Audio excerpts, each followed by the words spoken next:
I thought I had found peace at 50 within the walls of my son's mansion, only to realize I was rotting in a luxury prison built by his cruelty. They believe I am fully subdued. They have no idea I still hold the power to drown their kingdom in the form of my late wife's black card and a loyal manager. This story begins the moment they thought they had won. My name is Margaret Holloway. For 30 years, I was the head coordinator at Northwood Social Services. I managed crises, balanced impossible budgets, and found homes for the forgotten. I was capable. I was necessary. But here, within the marble walls of my son Adrian's estate, I am nothing more than an antique piece of furniture that clashes with the modern decor. The mansion is beautiful, technically. It is a sprawling beast of glass and steel that Adrian and his wife, Melissa, like to show off to their high society friends. To me, it is just a cold cage where the air conditioning is always set 2 degrees too low. Tonight was supposed to be a celebration. We were at the Onyx, the most exclusive restaurant in downtown Ridgewater, ostensibly to celebrate my granddaughter Evelyn turning 7. The room smelled of expensive truffle oil and hypocrisy. I sat at the far end of the long table, nursing a glass of water, watching Adrian hold court. He looked so much like his father used to, handsome and charming, but his eyes were empty. He was laughing at a joke a business partner made, his hand resting possessively on the back of Melissa's chair. I reached into my purse and pulled out the small, velvet box I had been clutching all evening. Inside was a silver locket, not expensive, but it had belonged to my mother. I had spent weeks polishing it, hoping to give Evelyn a piece of history, a piece of us. Evelyn, honey, I said softly, leaning toward her. I have something for you. Before Evelyn could reach out, Adrian's hand shot across the tablecloth. He snatched the box from my grip with a speed that made me flinch. He popped it open, sneered, and tossed it onto the table like it was a used napkin. Really? Mother Adrian laughed, the sound sharp and brittle. We are trying to teach Evelyn about quality. This is junk. It smells like mothballs. It was my mother's, I whispered, my voice trembling despite my best efforts. I thought. You thought wrong. Melissa chimed in, swirling her wine. Her voice was like silk wrapped around a razor blade. She looked at the guests, flashing a perfect, practiced smile. You have to forgive Margaret. She forgets that she is not the one paying the bills anymore. Honestly, she just lives off us. We are practically running a charity here. The table erupted in laughter. It was not a warm sound. It was the sound of wolves acknowledging a weak member of the pack. I looked at Evelyn. My sweet, 7-year-old granddaughter was not laughing. She looked from her father to me, her eyes wide with fear and confusion. She wanted to reach for the locket. I could see it in her twitching fingers, but she was too terrified of Adrian to move. That look broke something inside me that I did not know was still intact. I stood up. The chair scraped loudly against the floor, but no one stopped talking. No one looked at me. I was invisible again. I turned and walked out of the dining room, past the maitre d', and out into the cool night air. The valet offered to get the car, but I shook my head and walked toward the shadows of the parking lot. My breathing was ragged. For years, I had told myself I stayed for Evelyn. I told myself I endured the insults, the financial control, and the humiliation because family was everything. But seeing the fear in Evelyn's eyes tonight taught me a different lesson. By staying and accepting this abuse, I was not protecting her. I was teaching her how to be a victim. I stopped under the pale yellow light of a street lamp. My hands were shaking as I opened my old leather clutch. I pushed past the few dollar bills Adrian allowed me for an allowance and reached into the hidden lining of the wallet. My fingers brushed against the cold, hard plastic. I pulled it out. It was a black card, heavy and sleek. The name embossed on the front caught the light. Elaine Holloway, my wife, my partner, the woman who had built a quiet empire while everyone else was sleeping. She had been gone for 5 years, yet in this moment, I felt her warmth beside me. I ran my thumb over her name. Adrian thought he had taken everything from me. He thought I was a destitute old woman dependent on his scraps. He had forgotten that before I was his mother, I was Elaine's wife, and Elaine never went into a battle without a weapon. Margaret. The shout did not make me stop, but the hand clamping down on my shoulder did. Adrian spun me around, his face flushed not with concern, but with the indignation of a man whose property had walked away without permission. We were standing by the valet stand, the yellow light casting long, distorted shadows across his expensive suit. "Give me the keys," he hissed, holding out his palm. "You are obviously not in a state to drive. God, you are making a scene." I looked at his hand, then at his face. I did not move. He stepped closer, looming over me. I said, "Give them to me." "You know what, fine. Consider your driving privileges revoked, and the allowance that $500 a month you waste on trinkets gone. You are done spending my money." I dropped the keys into his hand. They hit his palm with a heavy jingle. He curled his fingers around them, a smirk touching his lips. "You will stay in the house until you learn how to behave in civilized society," he sneered, leaning in close so only I could hear. "You are a burden, Mother. A heavy, ungrateful burden. Do not think I won't lock you in that room if I have to."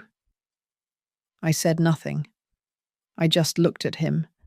I did not cry. I did not plead.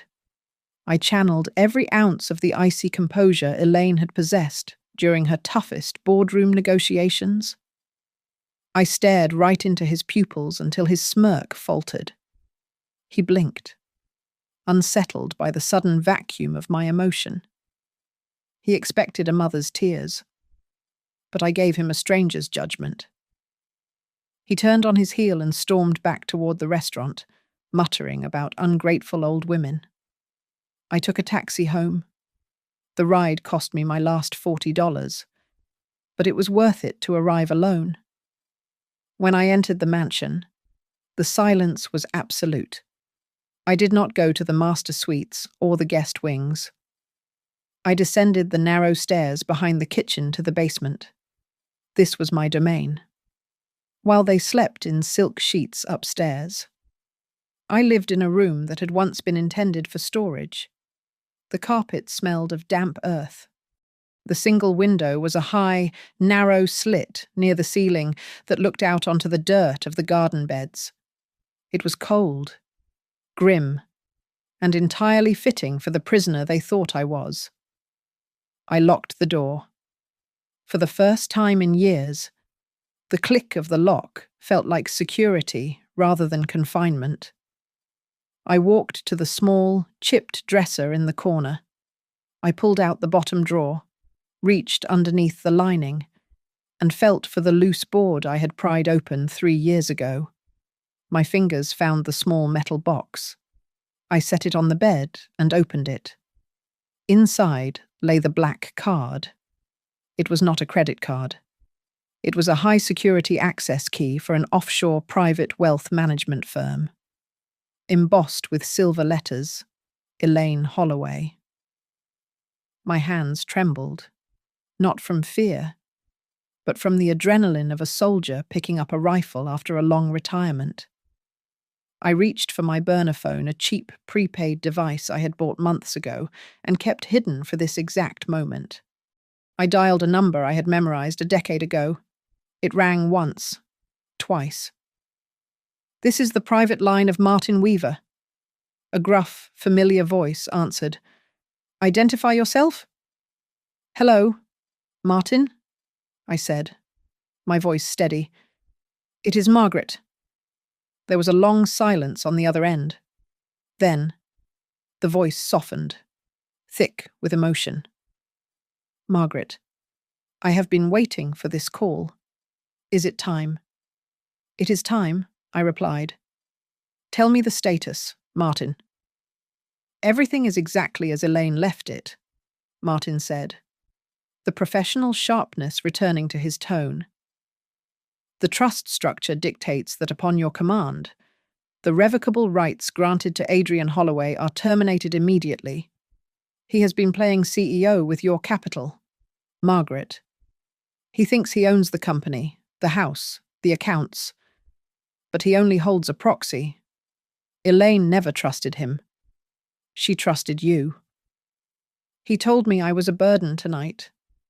Martin. He told me I was spending his money. Then let us correct his misunderstanding." Martin said darkly. "Just give the word." I gripped the black card tighter. I could feel the ghost of Elaine's hand over mine, guiding me. "Execute the protocol." "Martin," I commanded. "I want full repatriation of all assets. Freeze the corporate accounts. Revoke his signatory powers. Cancel the credit lines attached to the family trust. I want everything returned to my direct control. Tonight." "With pleasure," Martin replied. "It will be done in 10 minutes. I hung up the phone and stared at the damp wall of my basement cell. Upstairs. The house was quiet, but I knew the storm was coming. I whispered into the darkness. "The game has begun. Adrian." Martin was not just a financial manager. He was a surgeon, and the Holloway Property Group was a patient on the operating table. From the darkness of my basement room, I watched the glow of my burner phone as Martin sent me the confirmation texts. The dissection was swift and absolute. First came the liquidity. In a matter of minutes, Martin executed a series of recall orders on the operating capital that Adrian used to float his construction projects. The millions of dollars that backed his bonds, the collateral that secured his loans, and the liquid cash used for payroll were all swept back into the primary trust under my name. Without that verification of funds, the automated banking systems flagged every single active contract Adrian had. I imagined the emails currently flooding his inbox, notices of suspension, demands for immediate payment, and alerts of breach of contract. Then came the personal accounts. The platinum American Express cards Adrian flashed at dinners, the joint accounts Melissa used for her weekly spa retreats, and the credit lines they used to lease their luxury SUVs. Martin severed them all. They were supplementary users on an account structure built by Elaine decades ago. I had simply removed them from the list. I packed the last of my meager belongings into a single canvas tote bag. I did not need much. I had my dignity, and I had Elaine's card. Suddenly, the hum of the refrigerator in the corner died. The sliver of light creeping under the door from the hallway vanished. The entire mansion groaned as the smart home system, the climate control, the internet, and the security grid simultaneously shut down. The utilities were registered to the estate, and the estate bills were paid automatically by the trust. I had cancelled the autopay and ordered an immediate service suspension for non-payment verification. The silence lasted for 10 seconds. Then, the screaming started.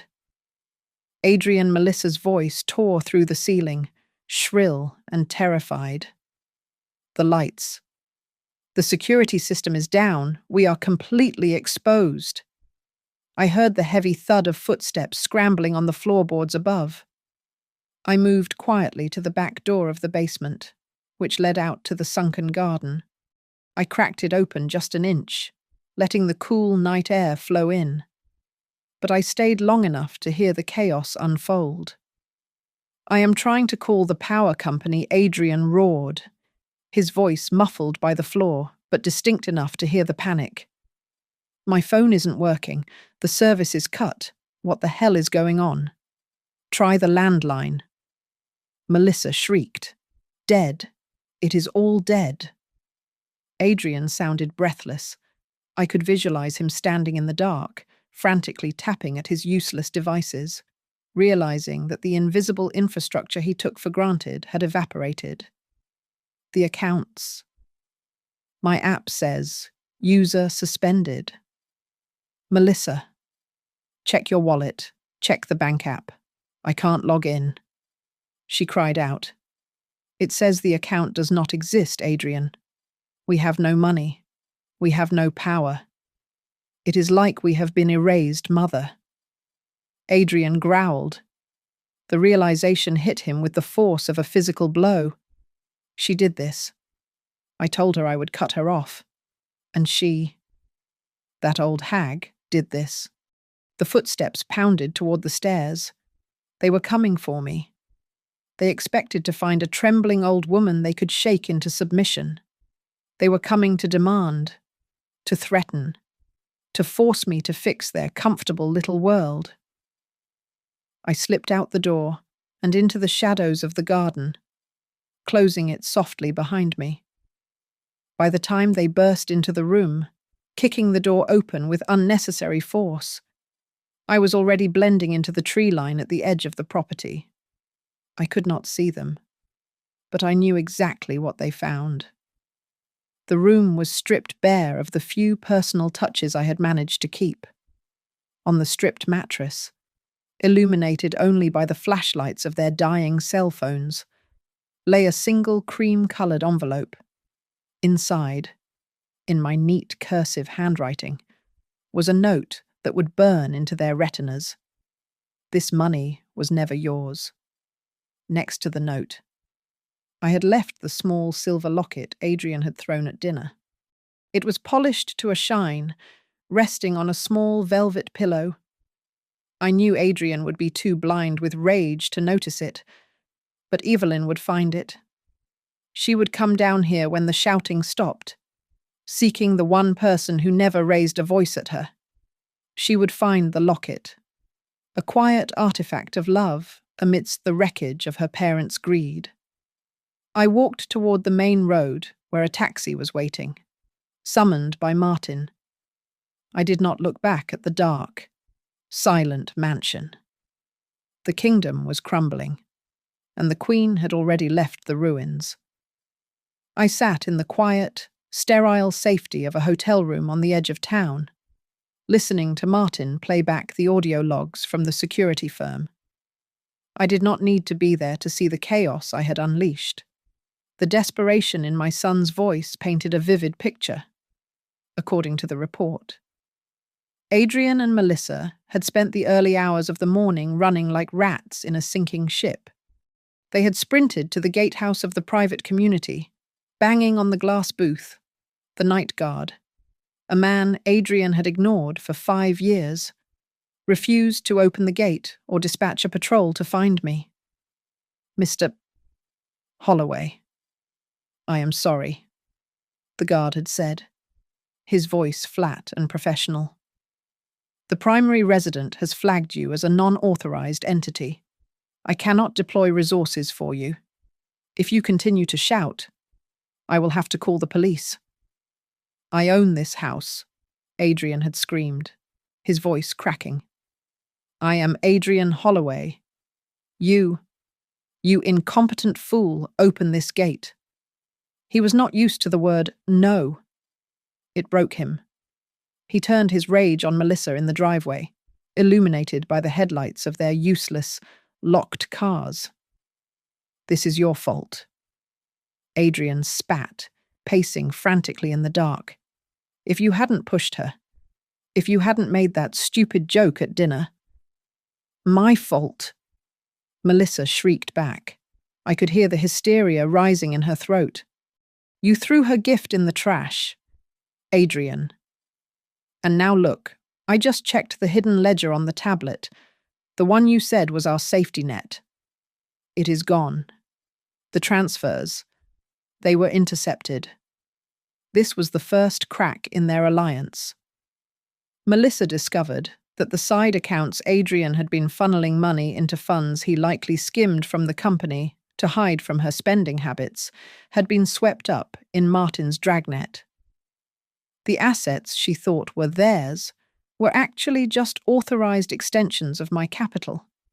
They owned nothing, not the bricks, not the cars, not even the secret stash Adrian thought was clever. By the next morning, the panic had shifted from emotional to legal. Martin told me they stormed into the office of our family attorney, Mr. Henderson, demanding an emergency injunction. They wanted to declare me mentally incompetent.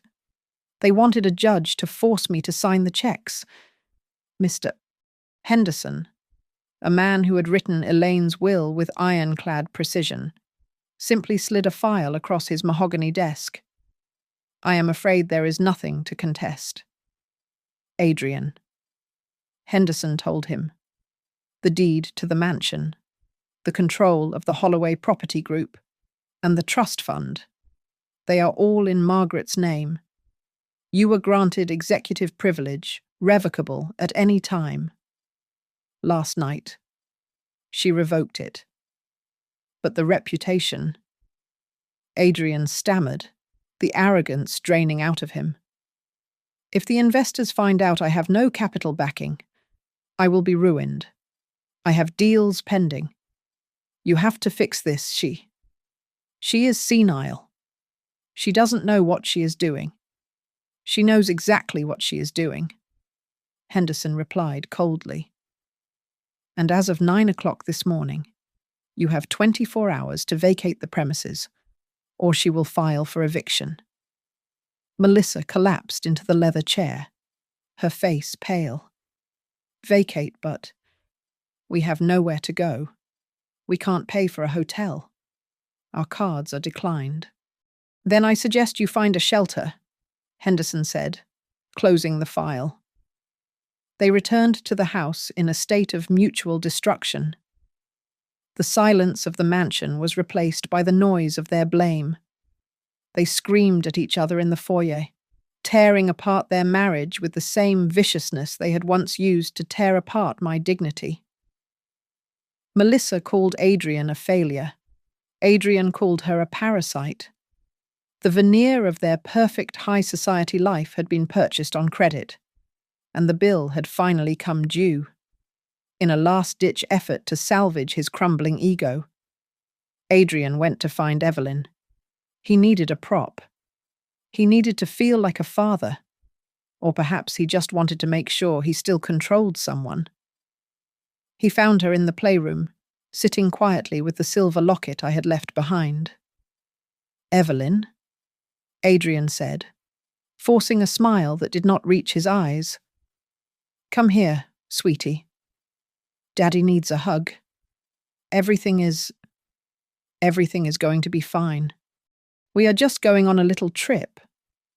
He reached for her, expecting her to jump into his arms as she usually did out of habit.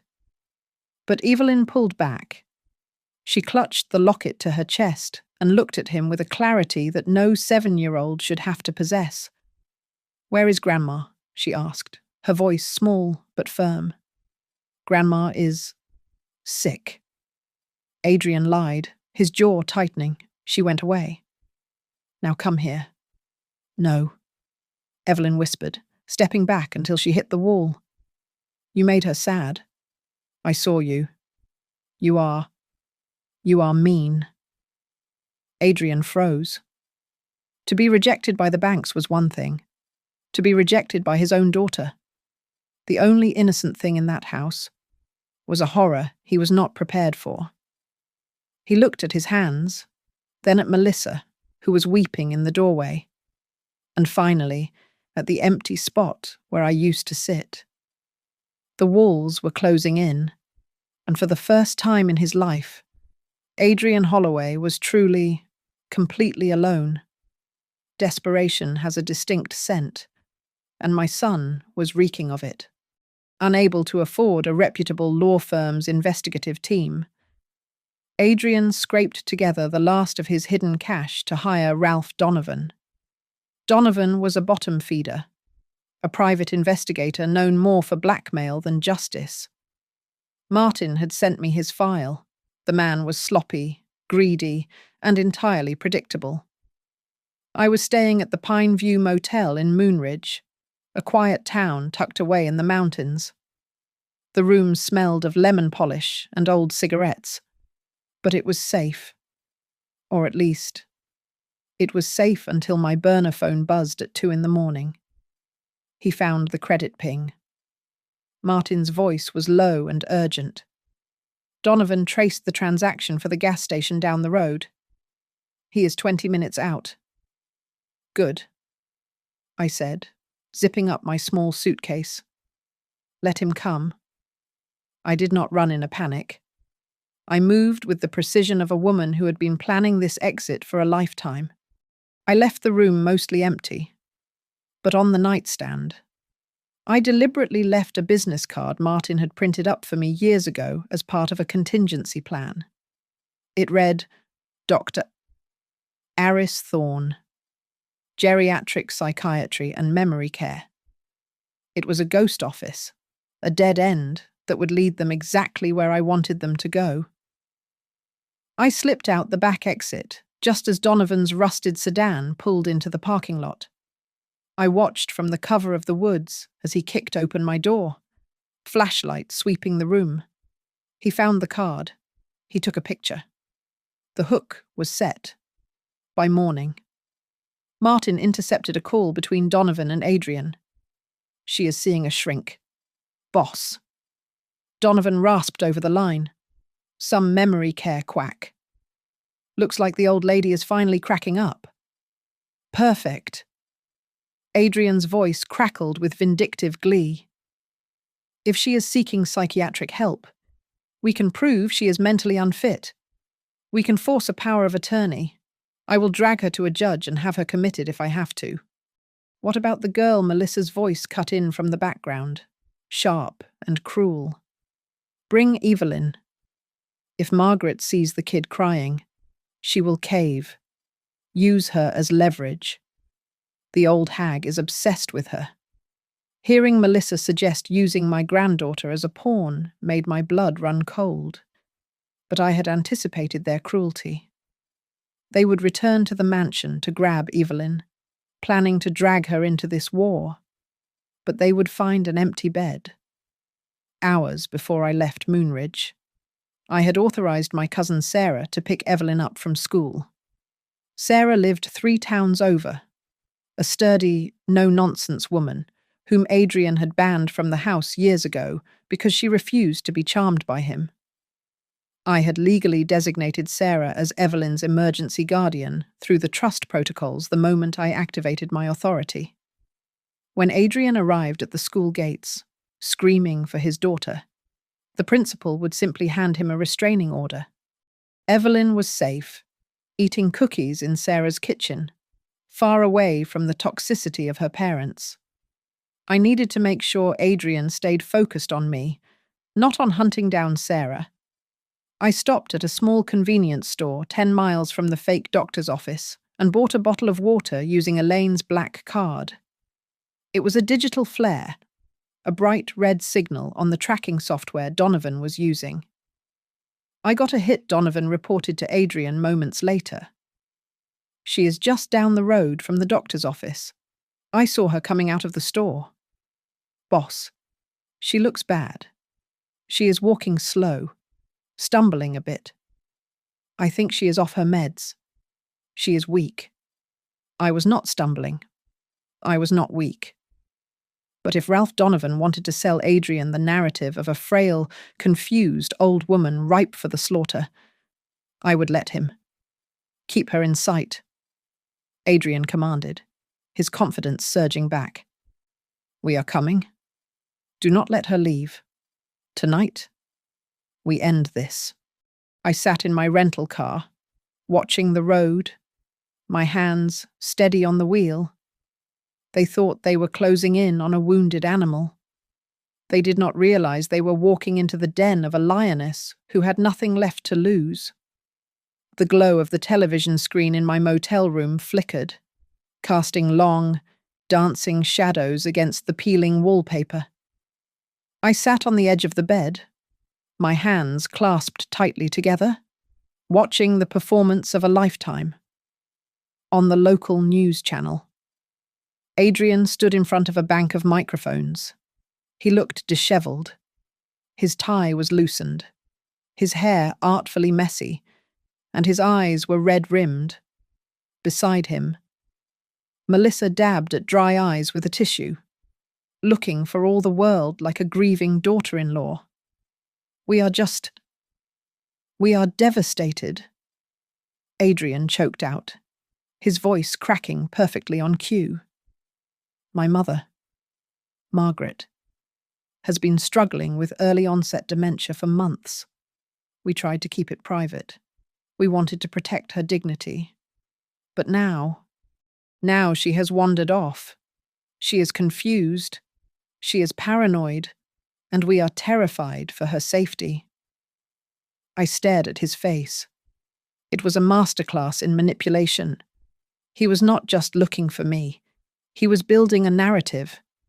By painting me as senile and unstable on public television, he was laying the groundwork for a forced conservatorship. If the world believed I was crazy, no judge would listen when I claimed he stole my money. They would just see a confused old woman lashing out at her loving, concerned son. I reached for my phone. My rage was a cold, solid thing in my chest. Martin, I said the moment he answered. Did you see it? I am watching it now. Martin replied, his voice tight with disgust. He is playing the concerned son card. If the police find you before we act, he will have the narrative on his side. Then we do not wait for the police, I said, standing up and smoothing down my skirt. It is time to appear. Initiate the leak.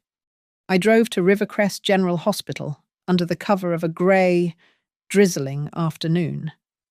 I did not go to the emergency room. I walked straight to the reception desk of the internal medicine wing, a department where I had scheduled a routine checkup under my own name hours ago. I presented my ID, filled out the forms with a steady hand, and sat in the waiting area. I was not hiding. I was a beacon. Miles away. Martin was feeding the information to Ralph Donovan. He tipped off the investigator that a credit check had pinged at the hospital's admission desk. I could imagine the scene in Adrian's car. Ralph would be leaning over the seat, his voice raspy with excitement. She is at Rivercrest, Ralph would say.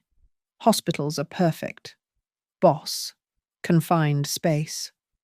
No exits. If you walk in there with those medical power of attorney papers, the doctors won't touch you. They are terrified of lawsuits. You show them the papers. You say she is having an episode, and we walk her right out the front door. Drive. Adrian would command, his foot heavy on the gas. I want this finished before the news cycle changes.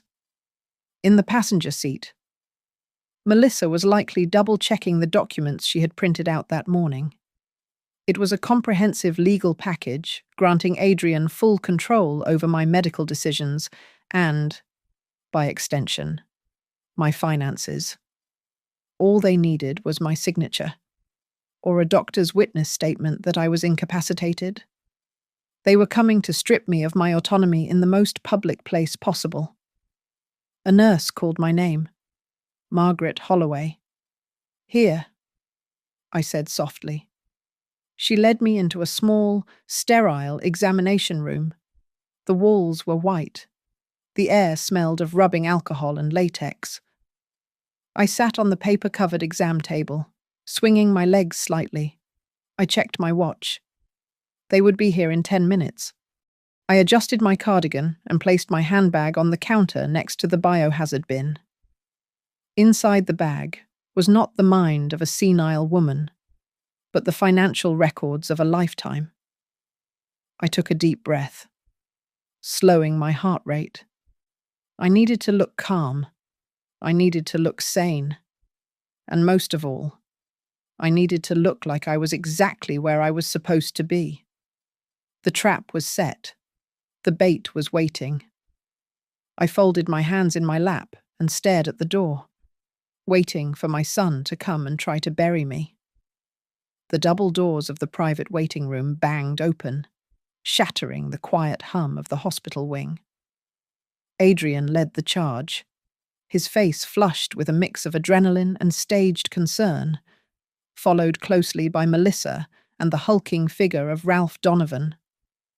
They looked like a pack of desperate wolves who had finally cornered their prey, unaware that they had just walked into a steel cage. I did not cower. I sat on a rigid plastic chair in the center of the room, my back straight, my hands folded neatly over the heavy leather portfolio in my lap. I watched them rush toward me. I saw the moment Adrian spotted me. He paused, adjusting his expression from frantic hunter to grieving son in the span of a heartbeat.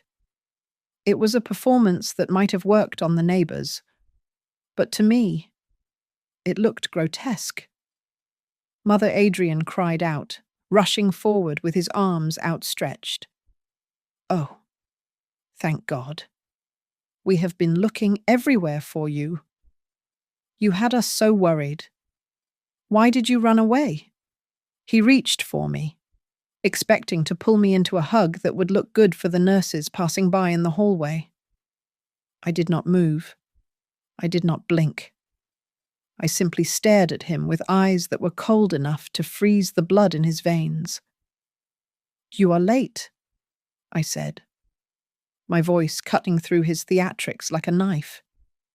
Adrian froze, his hands hovering inches from my shoulders. The warmth he expected to find was absent. Instead, he found a wall of ice. What he stammered, his eyes darting to Ralph and Melissa. "Mother, you are confused. We are here to help you. You need to come home. Sign the papers. Lady." Ralph grunted, stepping forward and shoving a clipboard into my face. He smelled of stale coffee and aggression. "Your son is your legal guardian now. Just sign the release so we can get you out of here before you hurt yourself." I looked at the pen he was thrusting at me. Then I looked past them, toward the corner of the room where the shadows were deepest. "Now, Martin," I commanded. Martin Weaver stepped out from an adjoining office, flanked by 4 uniformed hospital security officers and 2 city police officers. The colour drained from Adrian's face so fast it looked as if he had been struck by lightning. "Step away from Ms. Holloway," one of the officers ordered, his hand resting on his belt. "This is a mistake." Melissa shrieked, her voice reaching a pitch that made the nurses flinch. She pointed a trembling finger at me. "She is sick. She is mentally unstable. Look at her. She stole money. She ran away. We have the power of attorney papers right here. Those papers are worthless," I said, standing up slowly. I opened the leather portfolio and pulled out a stack of documents, verified and time-stamped by the hospital's chief psychiatrist just 30 minutes prior. "I have just completed a full cognitive evaluation. I am of sound mind. Melissa. Which means every cent you spent, every threat you made. It wasn't against a helpless invalid. It was against a lucid, competent woman who owns the roof over your head." Adrian looked at the police, then at the door. I saw the instinct to flee ripple through his muscles. He took a step back, his eyes darting toward the exit. "Officer," I said sharply, "I would like to file a formal complaint. That man, Adrian Holloway, is currently trespassing. Furthermore, I have evidence that he and his wife have engaged in financial elder abuse and attempted unlawful confinement." "No," Adrian yelled, panic finally shattering his mask. "That is a lie. She is lying." "Hold him," the officer said, and the security guards moved in, blocking Adrian's path. Melissa, realizing the ship was sinking, turned on Ralph with the viciousness of a cornered rat. It was him. This detective. He told us to do it. He said we should force her to sign. We didn't want to. Ralph's eyes went wide. He wasn't going to go down for a couple of amateur grifters. "Whoa. Hold on," Ralph barked, raising his hands. "I have the texts. I have the voicemails. This guy, Adrian, he hired me to track her. He told me to find a way to declare her incompetent so he could get access to the trust fund I was just doing a job." The room fell into a heavy silence, broken only by Adrian's ragged breathing. He looked at me, stripped of his arrogance, stripped of his lies. He was just a small, greedy boy who had broken his toys and was now facing the punishment. I walked up to him, stopping just inches from his face. The police let me pass. "You thought I was weak," I said, my voice low and steady, meant only for him. "You thought because I sat in the corner and knitted, because I let you play the big man, that I had forgotten how to fight. No. I was just silent, waiting for you to show me exactly who you are." Adrian slumped, the fight leaving him as the handcuffs clicked around his wrists. I turned away, signaling to Martin that we were done here. The game was over, and I had won. The emergency hearing was convened at 3:00 that afternoon. The courtroom was small, smelling of lemon polish and stale anxiety, a fitting arena for the final dismantling of my son's life. Adrian sat across the aisle, hunched over the table, whispering frantically to a court-appointed lawyer who looked like he would rather be anywhere else. Melissa sat beside him, her makeup smeared, picking at her fingernails until they bled. When the judge asked for opening statements, Adrian practically leapt from his chair. He was desperate to control the narrative, to drown out the truth with noise. "Your Honor, please," Adrian pleaded, his voice shaking. "My mother, she is not well. We have been trying to protect her. This entire situation, the running away, the freezing of accounts, it is all a symptom of her decline. She does not know what she is doing. She is a danger to herself." I sat perfectly still. I did not interrupt. I let him dig his grave with every frantic word. When he finally sat down, looking at the judge with wide, imploring eyes, I simply nodded to Mr. Henderson, my attorney. Henderson stood up and placed a single, thick binder on the judge's bench. "Your Honor," Henderson said calmly, "the defense presents Exhibit A. These are the original trust documents established by the late Elaine Holloway. As you can see, the ownership of the Holloway property group and the estate is absolute and resides solely with Margaret Holloway. Adrian Holloway was granted revocable administrative privileges. He was an employee, Your Honor, not an owner, and he was fired for cause." The judge flipped through the pages, his eyebrows rising. "Fired for cause. Yes, Your Honor." Martin Weaver stepped forward, holding a tablet. He connected it to the courtroom monitor. We have tracked unauthorized transfers totaling over $400,000 in the last 6 months alone. Adrian Holloway was siphoning company funds into private offshore accounts to hide them from his wife. A gasp tore from Melissa's throat. She turned to Adrian, her eyes wide with betrayal. You said we were broke. You said the market was down. Shut up, Melissa. Adrian hissed, his face turning a blotchy red. And regarding the accusation of my client's mental instability, Henderson continued, ignoring the outburst. We have the evaluation from Rivercrest General, but we also have character evidence regarding the petitioners, specifically their treatment of the minor child, Evelyn Holloway. Martin pressed a button. The screen flickered to life. It was footage from the security camera in the living room, dated 2 weeks prior. The audio was crisp, on the screen. Melissa was towering over Evelyn, screaming, "You little brat," the digital Melissa shrieked. "Do you know how much you cost us your dance lessons, your clothes? You are a parasite just like your grandmother.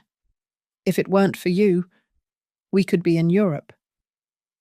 In the courtroom, the real Melissa shrank into her chair, covering her face with her hands. The silence in the room was heavy, suffocating. The judge looked from the screen to Melissa with an expression of pure disgust. And finally, Henderson said, playing the last clip. It showed Adrian cornering me in the kitchen, looming over me, threatening to throw me in a home if I did not sign a check. "You are useless, old woman," the video Adrian shouted. "Sign the check or you will rot in a state facility." The video ended. Adrian was trembling. He tried to stand, but his legs seemed to fail him. I was stressed. Adrian stammered, looking at the judge. "Your Honor, you have to understand the business pressure. Mr.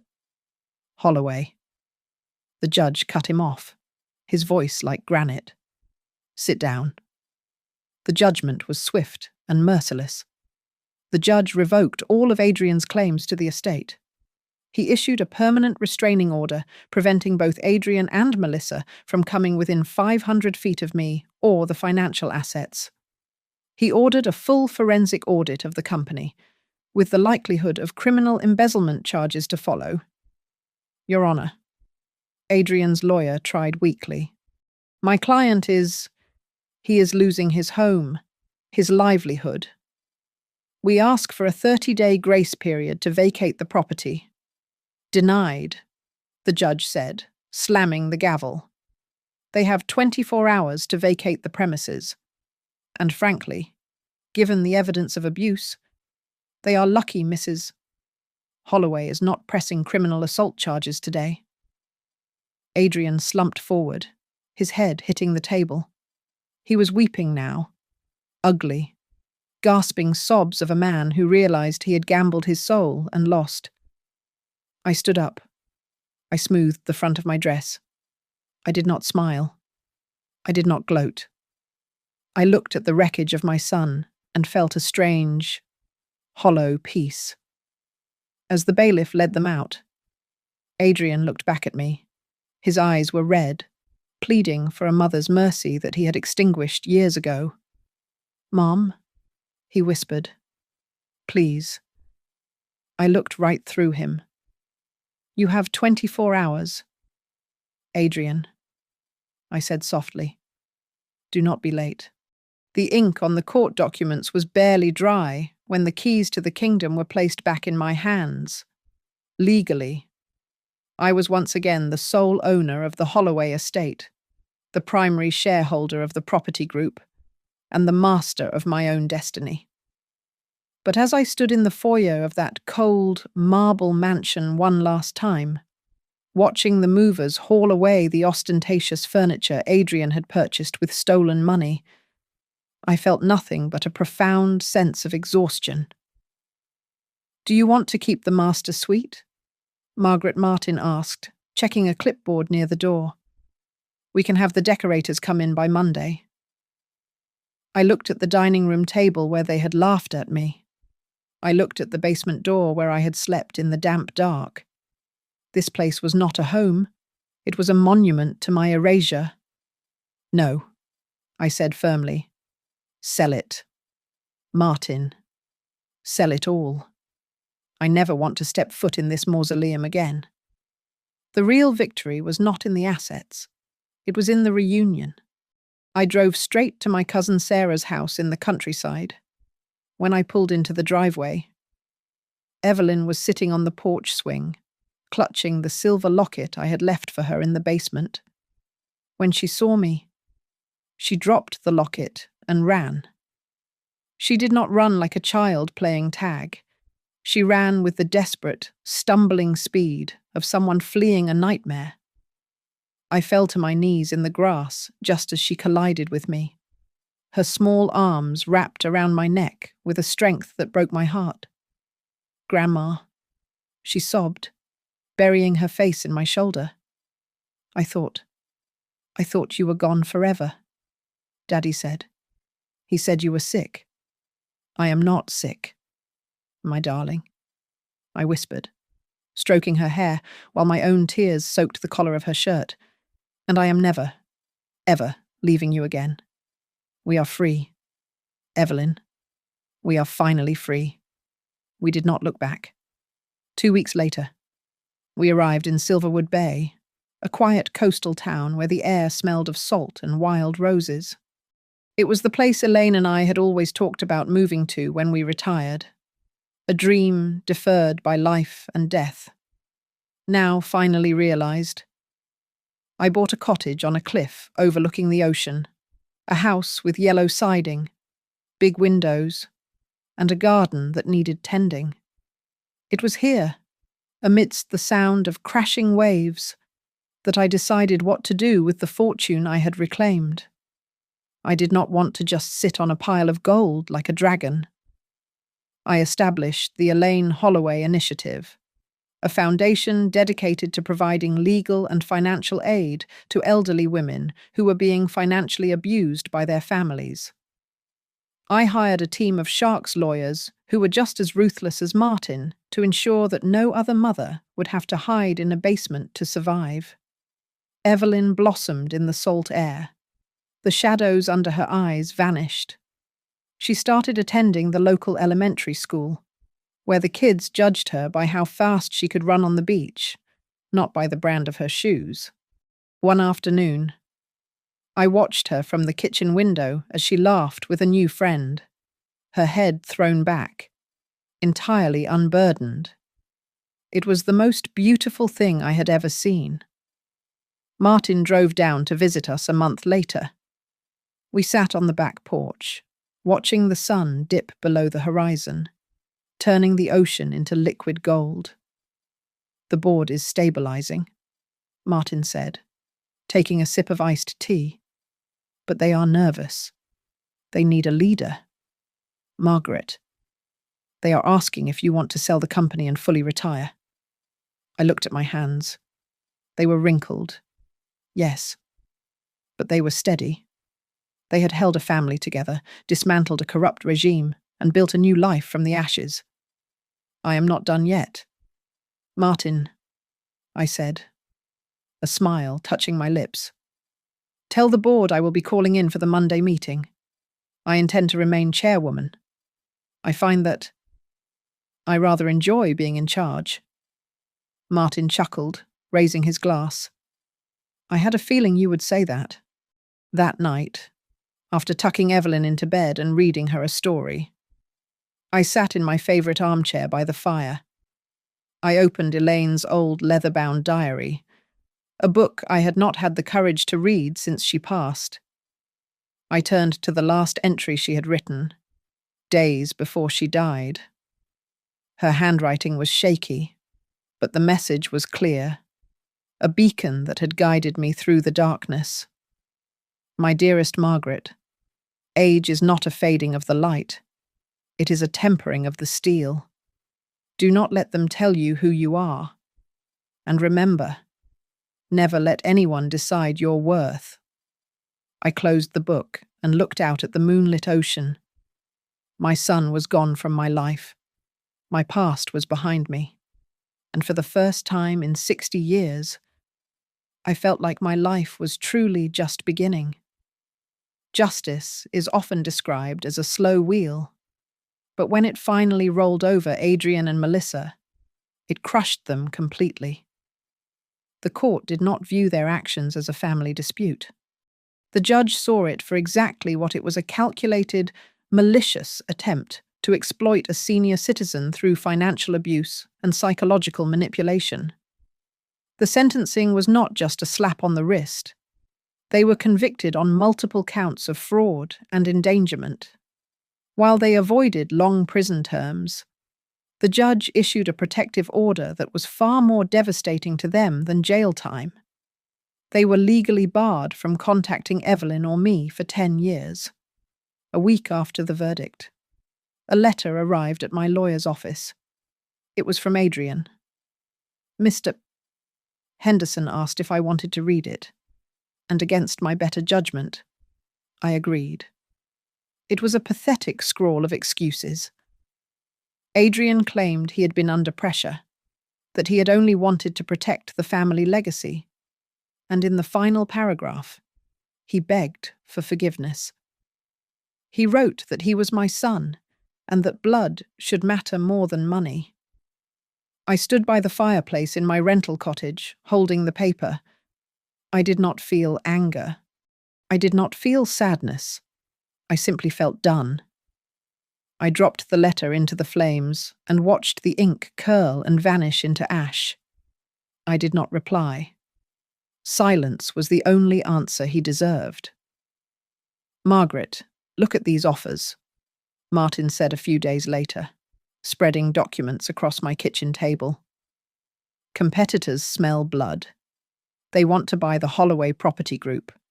You could walk away with $70 million today and never look back." I looked at the paperwork. Elaine had built that company from a single office in a strip mall. She had poured her sweat and her brilliance into every brick. Selling it to some faceless conglomerate felt like erasing her ghost. "No," I said, pouring Martin a cup of coffee. "We are not selling. We are restructuring. I want to purge the rot Adrian left behind. We are going to turn the company into something Elaine would be proud of. I want to focus on affordable housing for seniors. We are going to use the profits to protect people like me." Martin smiled, a genuine expression that crinkled the corners of his eyes. "I knew you were not ready to retire." We moved to Silverwood Bay 2 weeks later. It was a place of healing. The salt air seemed to scrub away the stale atmosphere of the mansion. I bought a house with big windows overlooking the grey Atlantic. The first thing I did was dig up the overgrown flower beds in the backyard. Evelyn helped me. We planted blue hydrangeas, Elaine's favourite flower. My granddaughter's hands were covered in dirt, and for the first time in her life, she wasn't worried about staining her designer clothes. I made it my mission to teach Evelyn the lessons her parents had neglected. We went to the grocery store together, and I taught her how to count change. I taught her that money was a tool to build security, not a weapon to hurt people. I taught her that kindness cost nothing but was worth more than any black card. She soaked it all up, shedding the anxiety that had plagued her in that cold mansion. She was just a child again.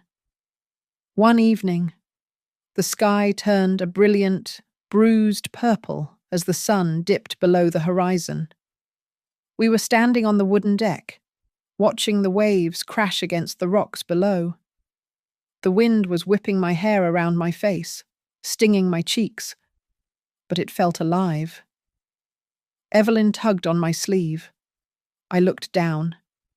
Her eyes were wide, reflecting the dying light of the day. "Grandma," she whispered, her voice trembling just a little. "Are we Are we safe now? Is Daddy coming back? I knelt down so I was eye level with her. I took her small, warm hands in mine and squeezed them tight. He is not coming back. Honey, I said firmly. We are safe, and we are free. She hugged me then, burying her face in my neck. I stood up, lifting her into my arms, and looked out at the vast, unstoppable ocean. I was an old woman. Yes, my joints ached when it rained, and my hair was white as the sea foam. But as I stood there, I felt stronger than I had at 20. I had walked through the fire of betrayal and dragged the most precious thing in my life out of the ashes. The mansion was gone. The fake friends were gone. But I had my dignity. I had my granddaughter. And I had the horizon. My name is Margaret Holloway, and this is where my real life begins. Thank you so much for listening to my story. I would love to hear from you in the comments. Let me know where you are tuning in from and share your thoughts on Margaret's journey to freedom.